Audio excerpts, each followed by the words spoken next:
पिछले कुछ दिनों से इंडिया के जो बॉर्डर्स हैं उसको लेके इंडिया की परेशानी काफ़ी बढ़ गई है। आपने अभी बहुत रीसेंट टाइम में इंडिया चाइना बॉर्डर डिस्प्यूट के बारे में सुना होगा। लद्दाख में गलवान वैली में इंडिया और चाइना के सोल्जर्स के बीच में हाथापाई हुई और जिसमें हमारे 20 जवान शहीद हो गए। सबसे पहले तो मैं इन जवानों को प्रणाम करना चाहूँगा और उन्होंने जो सुप्रीम सैक्रिफाइस दिया है उसके लिए उनको और उनके परिवारों को दिल से धन्यवाद कहना चाहूँगा। लेकिन ये इकलौता इशू नहीं है बॉर्डर का जो अभी इंडिया को परेशान कर रहा है।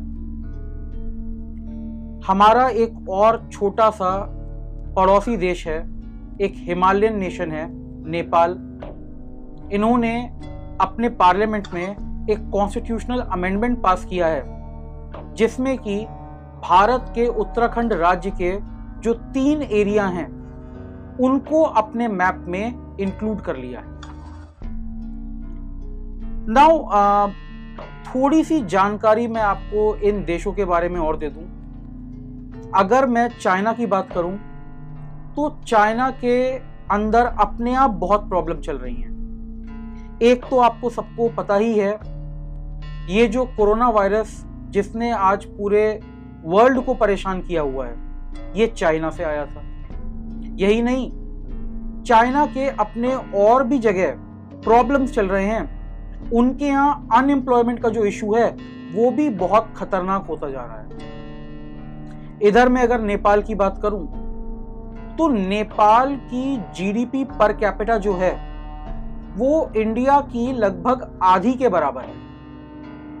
साथ ही नेपाल के जो 70% इंपोर्ट्स हैं वो इंडिया से आते हैं और नेपाल का जो 50% एक्सपोर्ट है वो इंडिया को आता है। इसका मतलब इंडिया अपने आप में नेपाल के लिए एक बहुत इंपॉर्टेंट ट्रेडिंग पार्टनर है। फिर भी अगर आप देखें तो ये दोनों देश जो हैं ये अपनी इंटरनल सिचुएशन पे ध्यान ना देते हुए हमारे से इंडिया से लड़ाई लड़ रहे हैं बॉर्डर के लिए, जमीन के लिए। जितना अनफॉर्चुनेट ये इंसिडेंस है उससे भी ज्यादा अनफॉर्चुनेट ये बात है कि ये जो बॉर्डर डिस्प्यूट्स है ना ये केवल देशों के बीच नहीं होते। अगर आप केयरफुली देखें तो लगभग ऐसे ही बॉर्डर डिस्प्यूट्स जो है ना वो हमारे अंदर भी चल रहे हैं। हमारे अंदर हमारी लाइफ में जो प्रॉब्लम्स हैं हम उन पे ध्यान देने की बजाय, उनको सॉल्व करने की बजाय अपना एरिया और बढ़ाना चाहते हैं।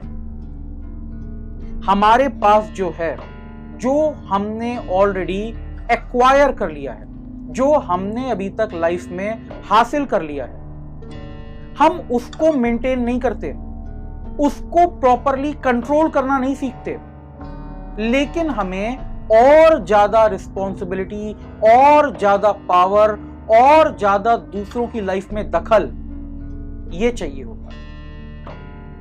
और इस प्रोसेस में हम उन लोगों को भी हर्ट करते हैं, उनसे भी रिलेशन खराब कर लेते हैं जो हमारी लाइफ के लिए, हमारी हैप्पीनेस के लिए बहुत इंपॉर्टेंट होते हैं। और कई बार तो हम दोस्तों को भी दुश्मन बना लेते हैं। जो लोग हमारा भला चाहते थे अब उनको भी हम अपने से दूर कर लेते हैं। और फिर क्या होता है? फिर वही होता है जो किसी भी वॉर के एंड में होता है। देखिए, आज इंडिया और चाइना दोनों न्यूक्लियर पावर है। कितना बड़ा रिस्क है इन सब झगड़ों से। अगर वॉर होती है, जीते चाहे कोई भी, बर्बाद हर जना होगा।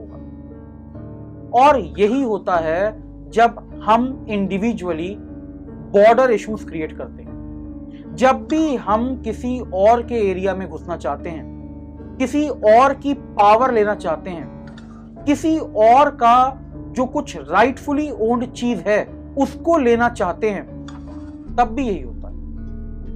भले ही हम उस चीज को एक्वायर कर लें जोर जबरदस्ती से लड़के, लेकिन फ्रस्ट्रेशन जो होता है वो हर तरफ होता है। जो हैप्पीनेस का लॉस होता है वो हर जने का होता है।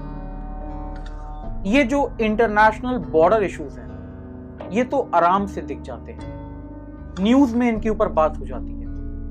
प्रॉब्लम है इंटरनल बॉर्डर इश्यूज की, हमारे आपके जो अंदर के बॉर्डर हैं उनके इश्यूज की। यहां पे जो लड़ाइयां चलती हैं, यहां पे जो फ्रिक्शन चलते हैं, कई बार वो अननोटिस चले जाते हैं, और जब तक हम ये रियलाइज करते हैं तब तक हम अपनी हैप्पीनेस पूरी तरह से डिस्ट्रॉय कर चुके होते हैं। तो मेरा आपको यही मैसेज है, let us respect our borders, चाहे वो इंटरनेशनल बॉर्डर्स हो, चाहे वो अपने इंडिविजुअल बॉर्डर्स हो। जो हमारे पास है, जितना है, हम पहले उसे संभालें। चाइना और नेपाल, पहले उनके पास ऑलरेडी जो लैंड है, उस लैंड पे जो रह रहे लोग हैं उनको संभालें, उनका भला करें, फिर और जमीन की बात करें। इसी तरह से हमारे और आपके पास ऑलरेडी जो है, जो हमारी पावर्स हैं, हमारी रिस्पॉन्सिबिलिटीज हैं, पहले हम उन्हें तो सही से संभालें, उनको बढ़ाने की बात तो बाद में करें। Thank you very much.